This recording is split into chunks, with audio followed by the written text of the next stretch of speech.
Turime tokį ypatingą pultelį, jis vadinasi Ultramax. Čia yra pultelis kopijoklis, jis skirtas kopijavimui įvairių, netgi sudėtingų pultelių, kaip matom, čia yra AOT, Han Motors, BFT, Comunello ir daug visokiausių kitų pultelių, netgi kintamo kodų. Iš viso čia sąraše yra 38 įvairūs brandai. Tai dabar mes turime ne tik įvairių brandų, bet ir įvairių dažnių pultelius. Čia, kaip matom, yra Hormanas, jis yra pririštas pultelis, Izraelio gamybos GSN, jis yra veikiantis irgi pririštas ir, kaip visiems žinomas, yra pultelis Nices. Tai dabar pabandysim pririšti visus pultelius. O kamgi skirtas tas ypatingas pultelis? Jis skirtas remontuotojams vartų automatikos, aišku, montuotojams ir prižiūrėtojams arba administruojančiams įmonėms. Tai dabar įvedame programavimo būseną tą pultelį. Išrinkam A kanalą. Taip, nespėjom dar kartelį. Į programavimo būseną. Jis priėmė kodą, bandom, matom, kad jis neatsidaro. Kodėl neatsidaro? Todėl, kad imtuvai iš tonas pultelių būna įvairiai. Tai čia tiesiog su vienu imtuvu veikia vienam režime, su kitu imtuvu kitame režime. Tai reiškia, mums reikia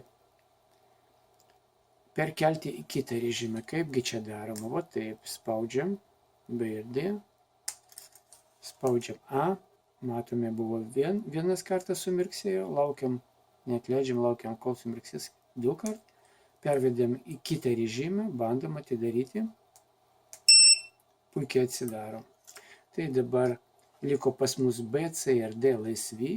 Dabar vėlgi įvedėme programavimo būseną.